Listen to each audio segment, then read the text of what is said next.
बिस्मिल्लाहिर्रहमानिर्रहीम। अस्सलाम वालेकुम अज़ीज़ तलबा व तालिबात। अल्लाह ताला आपको ज़िंदगी के हर इम्तिहान में कामयाब व कामरान करे, आमीन सुम्मा आमीन। आज बेटा आप लोगों के लिए मैं ख़त का पैटर्न लेकर आई हूँ। ख़त भी जो है, ख़त और दरख्वास्त की चॉइस होती है आपके पेपर्स में 9th क्लास में। तो आप लोगों ने एक चीज़ जो है वो लिखनी होती है। तो बहुत सारे बच्चे तो दरख्वास्त को ही प्रेफ़रेंस देते हैं, लेकिन कुछ बच्चे जो हैं वो ख़त को भी प्रेफ़रेंस देते हैं, जिसके लिए आपको ख़त का जो है वो तरीक़ाकार पता होना बहुत ज़रूरी है। तो ख़त जो है आज हम लोग लिख रहे हैं, सवाल नंबर ये 7 होता है और इसका हेडिंग जैसा कि आप देख रहे हैं, बनाम दोस्त उधार रकम वापस लेने का तकाज़ा। कि आपने अपने पहले आपको इसका मफ़हूम समझना चाहिए कि क्या बताया गया है, पूछा क्या गया है ख़त के अंदर। तो पूछा ये गया है कि आपने अपने दोस्त को रकम उधार दी थी और अब आप उससे वापस ले रहे हैं। तो आप वापस क्यों ले रहे हैं, उसकी वजह क्या है? और ख़त भी इस अंदाज से लिखना है कि आपके दोस्त को बुरा भी ना लगे और वो आपकी रकम भी आसानी के साथ आपको वापस कर दे। इसके लिए सबसे पहले ख़त का पैटर्न ये है, जैसा कि आपको वीडियो में नज़र आ रहा होगा। सबसे पहले हम लिखते हैं इम्तिहानी मरकज़, क्योंकि हम इम्तिहानी मरकज़ में बैठकर ख़त लिखते हैं, इसलिए इम्तिहानी मरकज़ उसके आगे कॉमा लगा देंगे। तारीख जैसे हम दरख्वास्त में लिखते हैं उसी तरह यहाँ लिखेंगे 3 दिसंबर 2024। सिर्फ फ़र्क ये है कि ख़त में जो है तारीख ऊपर आती है और दरख्वास्त में नीचे लिखी जाती है। उसके बाद प्यारे दोस्त अली, आप नाम लिखना चाहें कोई ख़याली नाम लिख सकते हैं, नहीं भी लिखेंगे तब भी सिर्फ प्यारे दोस्त भी काफ़ी है।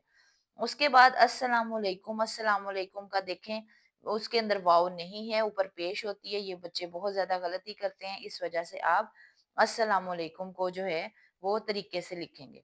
उसके बाद आप जो हैं ख़त शुरू करेंगे। ख़त जो है वो बहुत अच्छे तरीके से शुरू करना चाहिए। उम्मीद है कि आप खैरियत से होंगे, हम सब भी बिल्कुल खैरियत से हैं। आज मैं आपको ख़त एक ज़रूरी काम के लिए लिख रहा हूँ। दरअसल बात कुछ यूँ है कि आपने 2 माह पहले मुझसे 5,000 रुपए उधार लिए थे।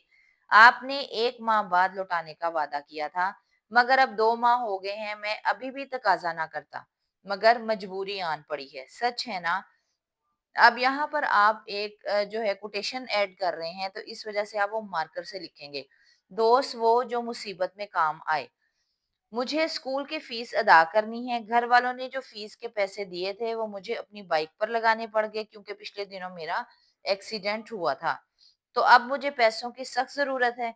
मेहरबानी फरमाकर मेरी रकम मुझे वापस लौटा दें। उम्मीद है मेरी मजबूरी आप समझ गए होंगे वैसे भी। फिर आपने एक कोटेशन लिखी, उधार मोहब्बत की कैंची है। इसको भी आप मार्कर के साथ लिखेंगे। अब आपको जब पूरा पेज नज़र आएगा तो आप देखेंगे किस कदर खूबसूरती के साथ जो है मार्कर का इस्तेमाल हुआ है, जिसकी वज़ह से ख़त जो है वो देखने में ही बहुत अच्छा लग रहा है। और अगर अंदर आप अच्छे अल्फ़ाज़ इस्तेमाल करेंगे तो इंशाल्लाह आपको फुल मार्क्स मिलेंगे। उसके बाद मैं आपसे दोस्ती कायम रखना चाहता हूँ। मेरी तरफ से अपनी अम्मी और अब्बू को सलाम कहना। एंड पर हमेशा वस्सलाम आता है। वस्सलाम के बाद आपका दोस्त और दोस्त के बाद आप नाम नहीं लिखते, हमज़ा छोटी ये बड़ी ये लिखते हैं, क्योंकि यहाँ पर आपके ख़त का इख्तिताम हो जाता है, जिसकी वजह से आप ये वाला ख़त जो है इस तरीके से लिखते हैं। अब आपको मैं दोबारा से फुल ख़त जो है वो दिखा रही हूँ, जहाँ से शुरू हो रहा है इम्तिहानी मरकज़ से लेकर। आप ये देखें कि कौन-कौन सी चीज़ें जो हैं वो हमने मार्कर के साथ बीच में इस्तेमाल की हैं, मार्कर का खूबसूरती के साथ इस्तेमाल किया गया है। और इस तरीके से अगर आप खत को बहुत ज़्यादा तवील लिखने की ज़रूरत नहीं है। कुछ बच्चे 3-3 4-4 पेजेज़ पे खत लिखने की कोशिश करते हैं। एक पेज पर ही अगर आपकी शीट इनफ बड़ी है, जैसे कि मेरी वाली शीट जो है ये काफ़ी बड़ी है, तो एक पेज पे ही आप अपना खत जो है वो कंप्लीट कर सकते हैं, या ज़्यादा से ज़्यादा 1 एंड हाफ पेज पर। इस पर आप अपना खत जो है वो कंप्लीट कर देंगे, मुकम्मल कर लेंगे। उम्मीद है कि आज आपको खत लिखने का तरीका जो है वो समझ में आ गया होगा। ये बोर्ड के पैटर्न के ऐन मुताबिक है।